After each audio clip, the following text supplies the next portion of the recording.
Hi hello നമസ്കാരം. ആലപ്പുഴ ജിംഖാന. ഖലീൽ റഹ്മാൻ്റെ മമ്മൂക്കാൻ്റെ ഉണ്ട, തല്ലുമാല പോലുള്ള സിനിമകളൊക്കെ എടുത്തിട്ടുള്ള ഒരു ഡയറക്ടറാണ്. രസമായിട്ടാണ് പുള്ളിക്കാരൻ ഇത് ചെയ്ത് വെച്ചിരിക്കുന്നത്. വേറെ ബുദ്ധിമുട്ടൊന്നുമില്ല. പുള്ളിക്കാരൻ സ്ക്രിപ്റ്റ് എഴുതിയിട്ടുണ്ട്. അതുപോലെ രതീഷ് രവി അടക്കമുള്ള ആളുകൾ ഇതിൽ സ്ക്രിപ്റ്റിൽ കൈവച്ചിട്ടുണ്ട്. രസമായിട്ട് ഇത് എഴുതിയെടുത്തിട്ടുണ്ട്. പ്രത്യേകിച്ച് ഒരു ഒരു ഒരു മിറാക്കിളൊന്നും ഈ സിനിമയിലില്ല.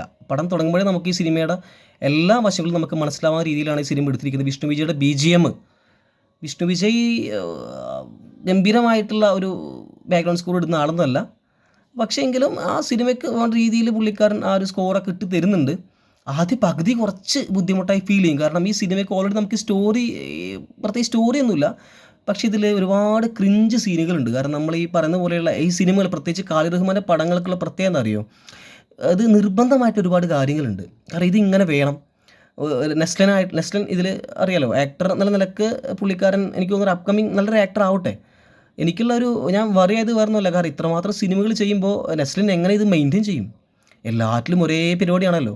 പക്ഷേ അതൊന്നും ഒട്ടും ക്രിഞ്ചാക്കാണ്ട് നെസ്ലിൻ ഈ പരിപാടി ചെയ്യുന്നുണ്ട്.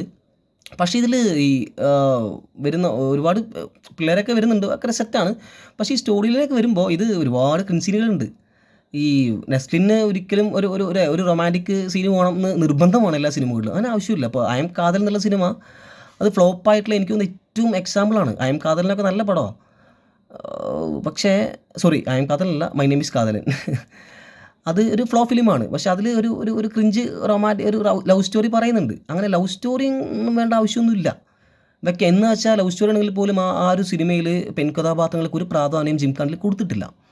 ബോക്സിംഗ് എന്നുള്ള പേരിൽ ഒരുപാട് പേരെ കാണിക്കുന്നതല്ലാതെ അവരുടെ ഒരു ഒരു ഒരു ഫൈറ്റ് സീനോ ഒരു ഒരു കിക്ക് ബോക്സിങ്ങോ ഒരു ഒരു ഒരു ചാമ്പ്യൻഷിപ്പ് ഒന്നും ആ സിനിമയിൽ ഞാൻ കണ്ടിട്ടില്ല. അത് കുറച്ച് ഖലീൽ റഹ്മാൻ്റെ ഒരു പാളിച്ചയായിട്ട് എനിക്ക് തോന്നുന്നുണ്ട്. സ്ക്രിപ്റ്റ് വൈസ് പരിപാടി ഓക്കെയാണ്. ഖലീൽ റഹ്മാൻ്റെ മേക്കിംഗ് അടിപൊളിയാണ്, തെറ്റു പറയല്ല. പക്ഷേ ആ ഒരു ആദ്യ പകുതിയിൽ ഒരുപാട് ക്രിഞ്ച് ഷോട്ടുകൾ, നമ്മളെ വീട്ടിൽ പ്രഷർ ചെയ്യുന്ന അച്ഛൻ, അമ്മ, ഒരു കിഡിനെ അല്ലെങ്കിൽ ഒരു 2K കിഡ്, അവന് +2 വിദ്യാഭ്യാസം കഴിഞ്ഞ് ഡിഗ്രിക്ക് അഡ്മിഷൻ കിട്ടാൻ വേണ്ടിയിട്ട് സ്ട്രഗിൾ ചെയ്യുന്ന ഒരു ഫാമിലി. ആ ഫാമിലി അത് ഒരുപാട് സിനിമകളുണ്ട്. ആ ഒരു കുറച്ചേ ഉള്ളൂ, അത് അധികമൊന്നുമില്ല. അത് ഒരുപാടായി കഴിഞ്ഞാൽ പക്ക ബോറടിച്ചേനെ. പക്ഷേ അങ്ങനെ കുറച്ച് ഡയലോഗ്സുകളും കാര്യങ്ങളൊക്കെ എല്ലാ സിനിമയിലും ഒരുപാട് സിനിമ വന്നിട്ടുണ്ട്. അതുകൊണ്ട് തന്നെ ആദ്യം ഫസ്റ്റ് ഹാഫ് ഇതങ്ങനെ പോകുന്നുണ്ട്. പ്രത്യേകിച്ച് ഒരു ഇമ്പാക്റ്റ് ഒന്നും ഇല്ലാണ്ട് അങ്ങനെ ഫസ്റ്റ് ഹാഫ് പോകുന്നുണ്ട്.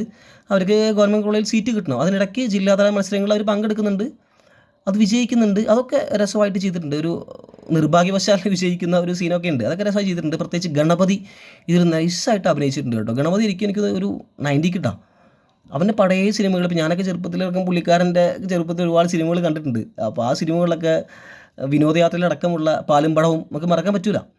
അപ്പോൾ അതൊക്കെ ആ ഒരു ക്യാരക്ടറിനൊക്കെ വിട്ടുണ്ട് പുള്ളിക്കാരൻ വളരെ സീരിയസ് ആയിട്ടാണ് ഈ സിനിമ ചെയ്തിരിക്കുന്നത്. ഇനി ഞെട്ടിച്ചത് ഗണപതിയാണ്. കാരണം ഗണപതിക്ക് ഒരുപാട് ഡയലോഗ്സോ ബോക്സിങ്ങോ പരിപാടി അല്ല പറഞ്ഞാൽ.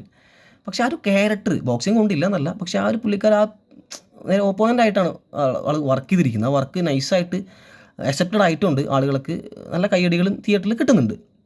ലെസ്ലിൻ്റെ ഒപ്പം ഇതുപോലെ തന്നെ നമ്മുടെ തണ്ണീർമത്തൻ ദിനങ്ങൾ അഭിനയിച്ചിട്ടുള്ളൊരു പയ്യൻ ഇതിലുണ്ട്. അത് രസമായിട്ട് ചെയ്തിട്ടുണ്ട്. പിന്നെ നമ്മുടെ ജെ എന്ന് പറയുന്നൊരു ക്യാരക്ടർ, ജെ എന്നാണ് ആ ക്യാരക്ടറിൻ്റെ ആക്ടറുടെ പേര് എനിക്കറിയില്ല. ഒരു പയ്യനാണ്. ആദ്യം വെറുപ്പിക്കും തോന്നി, പക്ഷേ പുള്ളിക്കാരനും രസമായിട്ട് ഈ പെർഫോം ചെയ്തിട്ടുണ്ട്.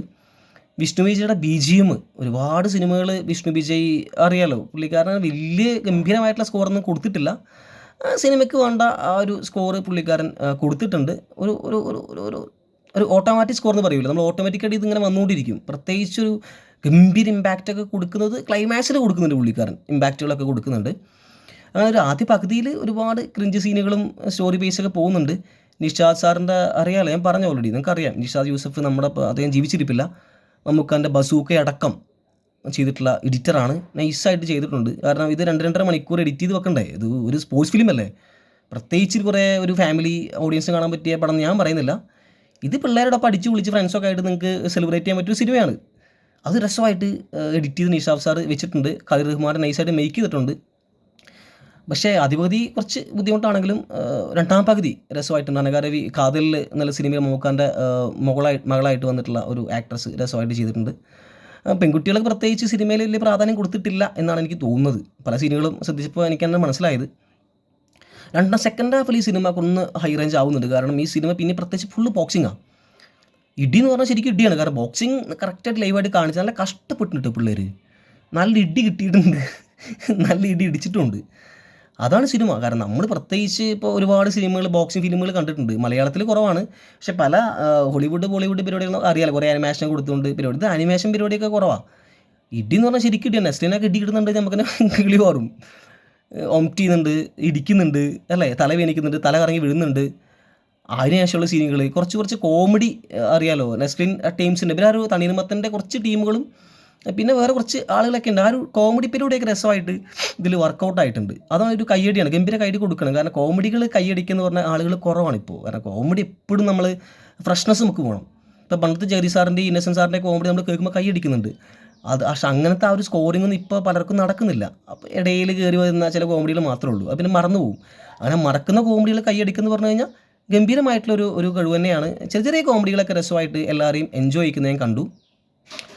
അതുപോലെ തന്നെ ഇതിൽ ഒരുപാട് റിയലിസ്റ്റിക് ആയിട്ടുള്ള പരിപാടികൾ കാട്ടുന്നുണ്ട്. സെക്കൻഡ് ഹാഫിൽ ഈ പടം പിന്നെ ഫുൾ ബോക്സിംഗ് ആണ്. കാരണം ഒരു ജില്ലാതല മത്സരങ്ങളിൽ ജയിച്ചതിന് ശേഷം ഒരു ഗ്രാജുവേഷൻ വേണ്ടിയിട്ട് സീറ്റ് കിട്ടാൻ വേണ്ടിയിട്ട് ആലപ്പുഴ ടീംസ് പോവുകയാണ്.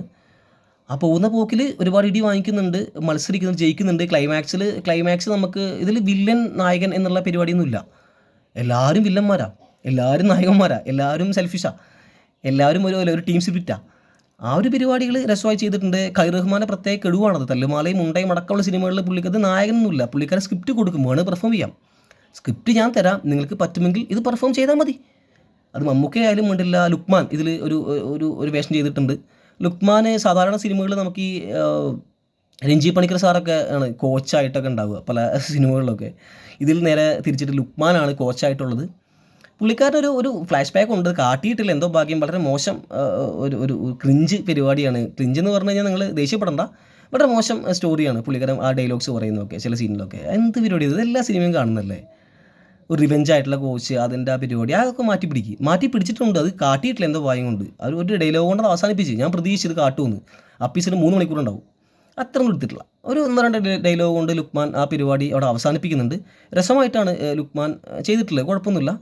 ക്ലൈമാക്സ് ലുക്മാൻ്റെ ഒരു ഫൈറ്റൊക്കെ നൈസായിട്ട് ഒരു ക്രൗഡ് ഫൈറ്റ്, എല്ലാവരും കൂടിയുള്ള ഫൈറ്റ് ഉണ്ട്, നൈസായിട്ട് ചെയ്തിട്ടുണ്ട്. ഇടി എന്ന് പറഞ്ഞാൽ പൊരിഞ്ഞിട്ട്, ഇടി അടിച്ചിങ്ങനെ ബോക്സ് ചെയ്തിട്ട് ഇങ്ങനെ പണ്ടം കലക്കാണ് ശരിക്കിട്ടിയ. അത് യാതൊരു കോംപ്രമൈസും ഇല്ല. ഇടുക്കി കോംപ്രമൈസ് ഖാലിർ റഹ്മാൻ കൊടുക്കാറില്ലല്ലോ, തല്ലുമാലയെ കണ്ടാൽ നമുക്കറിയാം. അപ്പോൾ ആ ഒരു പരിപാടിയിൽ ഖാലിർ റഹ്മാൻ വിജയിച്ചിട്ടുണ്ട്. ഒരു ഫാമിലി എൻ്റർടൈനർ എന്ന് എനിക്ക് പറയാൻ പറ്റില്ല, പക്ഷേ എങ്കിലും ഈ ഒരു ഫ്രണ്ട്സൊക്കെ ആയിരുന്നിട്ട് നമുക്ക് ഈ സിനിമ രസമായിട്ട് ഈ സിനിമ കാണാൻ പറ്റിയിട്ടുള്ള ഒരു പടമാണ്. ഖാലിർ റഹ്മാൻ്റെ ആലപ്പുഴ ജിംഖാന രസമായിട്ട് ചെയ്തിട്ടുണ്ട്. അപ്പോൾ നിങ്ങൾ ഈ വിഷുക്കാലമൊക്കെ ഫ്രണ്ട്സിനൊപ്പം അടിച്ച് പൊളിക്കാനായിട്ട് നിങ്ങൾ വേണമെങ്കിൽ ജസ്റ്റ് ഒരു വാച്ചബിൾ മൂവി ആയിട്ട് കാണാം.